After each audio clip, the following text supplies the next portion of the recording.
2 Samuel pasal 17. Nasihat Ahitofel digagalkan oleh nasihat Husai.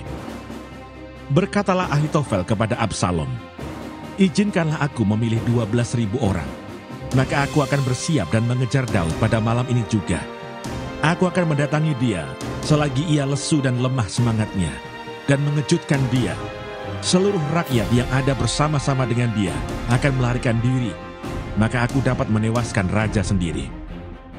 Demikianlah aku akan membawa pulang seluruh rakyat itu kepadamu, seperti seorang mempelai perempuan kembali kepada suaminya.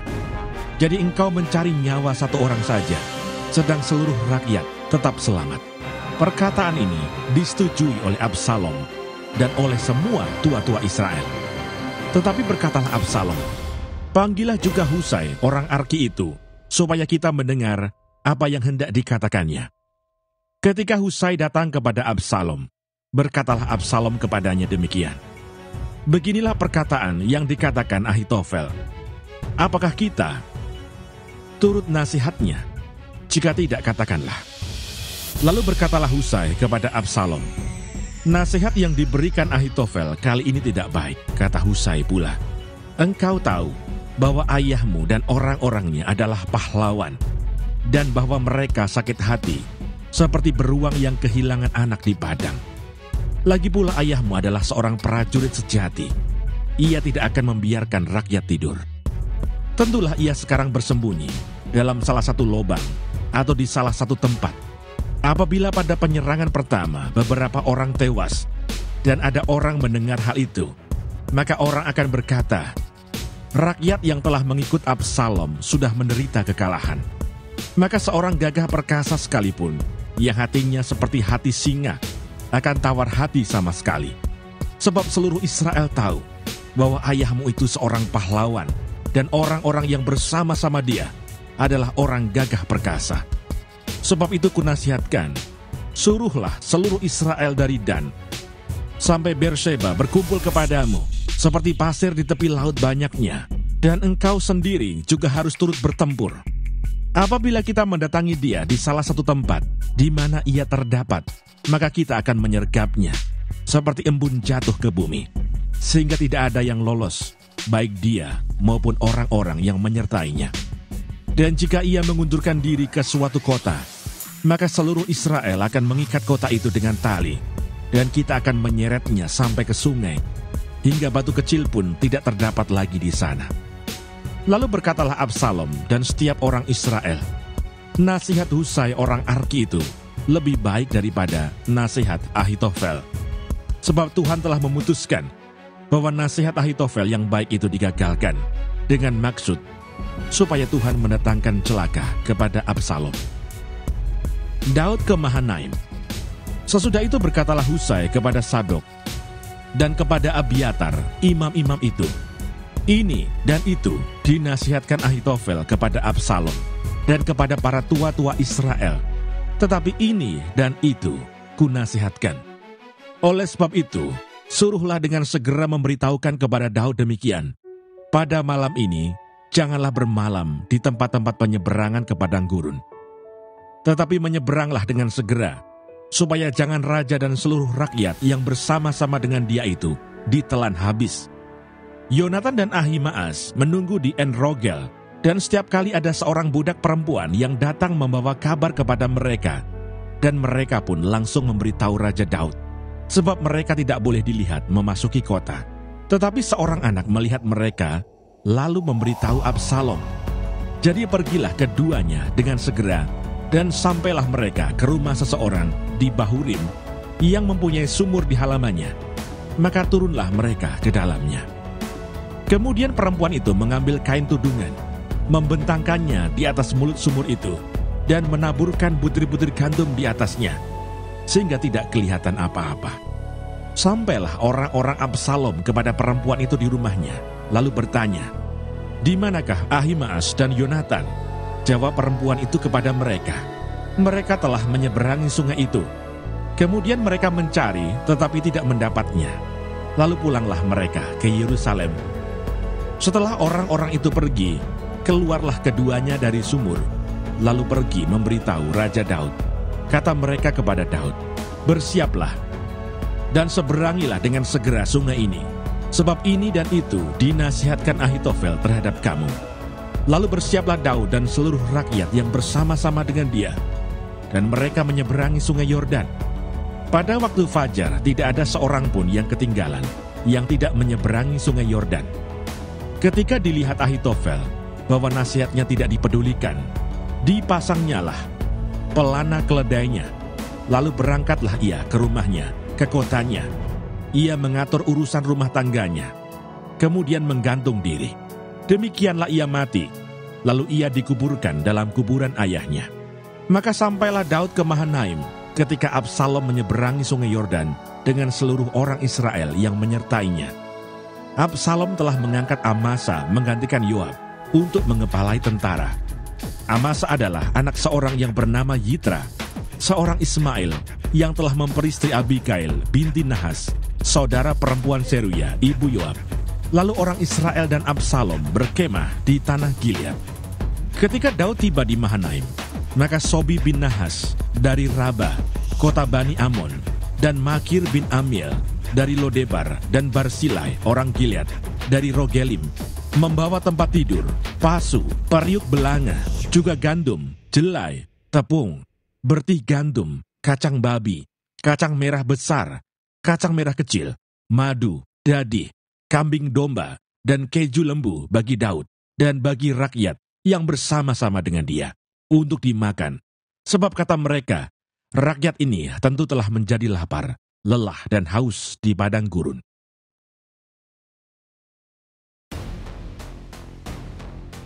Dua Samuel pasal 18. Absalom terpukul kalah dan mati. Daud memeriksa barisan tentara yang bersama-sama dengan dia. Kemudian ia mengangkat kepala pasukan 1.000 dan kepala pasukan 100 atas mereka. Lalu Daud menyuruh tentara itu maju berperang.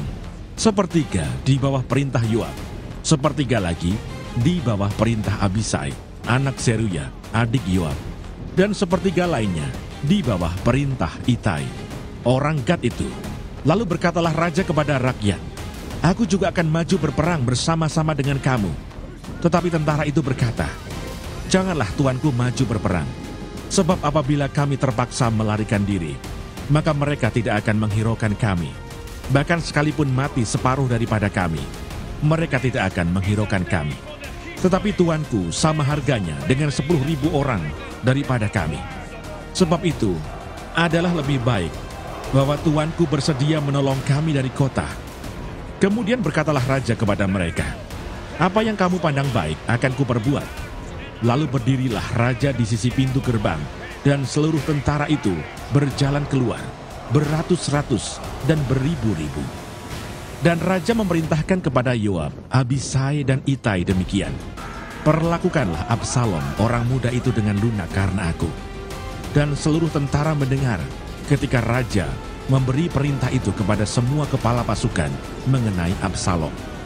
Lalu tentara itu maju ke padang menyerang orang Israel.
dan terjadilah pertempuran di hutan Efraim. Tentara Israel terpukul kalah di sana oleh orang-orang Daud. Dan pada hari itu terjadilah di sana pertumpahan darah yang dahsyat. 20.000 orang tewas.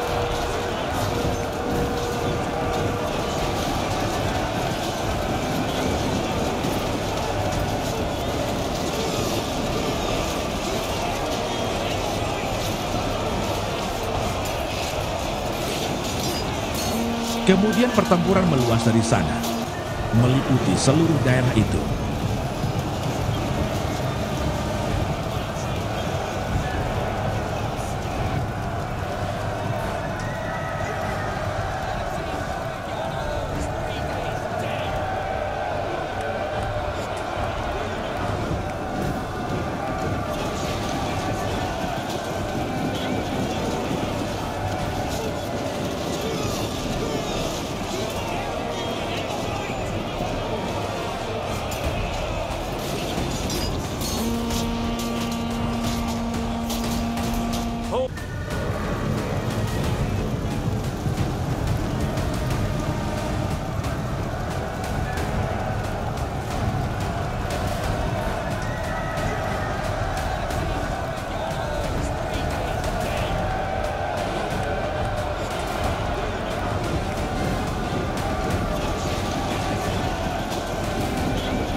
Dan hutan itu memakan lebih banyak orang di antara tentara daripada yang dimakan pedang pada hari itu.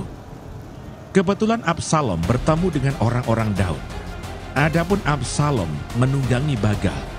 Ketika Bagal itu lewat di bawah jalinan dahan-dahan pohon tarbantin yang besar, tersangkutlah kepalanya pada pohon tarbantin itu, sehingga ia tergantung antara langit dan bumi. Sedang Bagal yang dikendarainya berlari terus. Seseorang melihatnya, lalu memberitahu Yoab, katanya, "Aku melihat Absalom tergantung pada pohon tarbantin." Yoab berkata kepada orang yang memberitahu kepadanya itu, "Apa? Jika engkau melihatnya, mengapa engkau tidak membanting dia ke tanah di tempat itu juga? Maka selayaknya aku memberi engkau 10 sikal perak dan 1 ikat pinggang." Tetapi orang itu berkata kepada Yoab, "Sekalipun aku mendapat 1000 sikal perak di telapak tanganku, takkan aku menjamah anak raja itu, sebab di depan telinga kamilah raja memberi perintah kepadamu dan kepada Abisai dan kepada Itai, katanya, lindungilah Absalom orang muda itu karena aku. Sebaliknya, jika aku mencabut nyawanya dengan khianat, tidak ada sesuatu pun yang tinggal tersembunyi kepada raja, maka engkau akan menjauhkan diri." Tetapi Yoab berkata, "Aku tidak mau membuang-buang waktu dengan kau seperti ini." Lalu diambilnyalah 3 lembing dalam tangannya dan ditikamkannya ke dada Absalom, sedang ia masih hidup di tengah-tengah dahan pohon tarbantin itu. Kemudian 10 bujang pembawa senjata Yoab mengelilingi Absalom, lalu memukul dan membunuh dia. Sesudah itu Yoab meniup sangkakala, sehingga tentara berhenti mengejar orang Israel, sebab Yoab mau menahan tentaranya itu. Lalu mereka mengambil mayat Absalom dan melemparkannya ke dalam lubang yang besar di hutan itu. Kemudian mereka mendirikan di atasnya timbunan batu yang sangat besar, dan seluruh orang Israel melarikan diri masing-masing ke kemahnya. Sewaktu hidupnya, Absalom telah mendirikan bagi dirinya sendiri tugu yang sekarang ada di Lembah Raja, sebab katanya, "Aku tidak ada anak laki-laki untuk melanjutkan ingatan kepada namaku." Dan ia telah menamai tugu itu menurut namanya sendiri. Sebab itu sampai hari ini, tugu itu dinamai orang Tugu Peringatan Absalom. kabar kematian Absalom disampaikan kepada Daud. Kemudian berkatalah Ahimaas bin Sadok, biarlah aku berlari menyampaikan kabar yang baik itu kepada raja, bahwa Tuhan telah memberi keadilan kepadanya dengan melepaskan dia dari tangan musuhnya. Tetapi berkatalah Yoab kepadanya, pada hari ini bukan engkau yang menjadi pembawa kabar. Pada hari lain boleh engkau yang menyampaikan kabar. Tetapi pada hari ini engkau tidak akan menyampaikan kabar karena anak raja sudah mati. Lalu berkatalah Yoab kepada seorang Etiopia, pergilah, beritahukanlah kepada raja apa yang kau lihat. Orang Etiopia itu sujud menyembah kepada Yoab, lalu berlari pergi. Tetapi berkatalah sekali lagi Ahimaas bin Sadok kepada Yoab, apapun yang terjadi, izinkanlah juga aku berlari pergi menyusul orang Etiopia itu. Tetapi kata Yoab, mengapa juga engkau mau berlari pergi, anakku? Apakah engkau membawa kabar yang menguntungkanmu? Jawabnya, apapun yang terjadi, aku mau berlari pergi.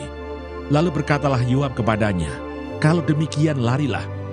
Maka berlarilah Ahimaas mengambil jalan dari lembah Yordan, sehingga ia mendahului orang Etiopia itu. Adapun Daud duduk di antara kedua pintu gerbang, sedang penjaga naik ke sotoh pintu gerbang itu di atas tembok. Ketika ia melayangkan pandangnya, dilihatnyalah orang datang berlari seorang diri saja. Berserulah penjaga memberitahu raja. Lalu raja berkata, jika ia seorang diri, maka kabar yang baiklah disampaikannya. Sementara orang itu mendekat, penjaga itu melihat seorang lain datang berlari. Lalu penjaga itu menyerukan kepada penunggu pintu gerbang, katanya, lihat, ada lagi orang datang berlari seorang diri. Berkatalah raja, itu pun pembawa kabar yang baik. Sesudah itu berkatalah penjaga, aku lihat cara berlari orang yang pertama itu seperti cara berlari Ahimaas bin Sadok. Berkatalah raja, itu orang baik. Ia datang membawa kabar yang baik. Lalu Ahimaas berseru, katanya kepada raja, selamat. Kemudian sujudlah ia menyembah kepada raja dengan mukanya ke tanah, serta berkata, terpujilah Tuhan Allahmu, yang telah menyerahkan orang-orang yang menggerakkan tangannya melawan tuanku raja. Lalu bertanyalah raja, selamatkah Absalom orang muda itu? Jawab Ahimaas, aku melihat keributan yang besar ketika Yoab menyuruh pergi hamba raja, hambamu ini, tetapi aku tidak tahu apa itu. Kemudian berkatalah raja, pergilah ke samping, berdirilah di sini. Ia pergi ke samping dan tinggal berdiri. Maka datanglah orang Etiopia itu. Kata orang Etiopia itu, tuanku raja mendapat kabar yang baik, sebab Tuhan telah memberi keadilan kepadamu pada hari ini, dengan melepaskan tuanku dari tangan semua orang yang bangkit menentang tuanku.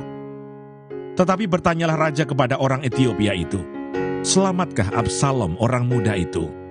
Jawab orang Etiopia itu, biarlah seperti orang muda itu musuh tuanku raja, dan semua orang yang bangkit menentang tuanku untuk berbuat jahat. Kesedihan Daud. Maka terkejutlah raja, dan dengan sedih ia naik ke anjung pintu gerbang, lalu menangis.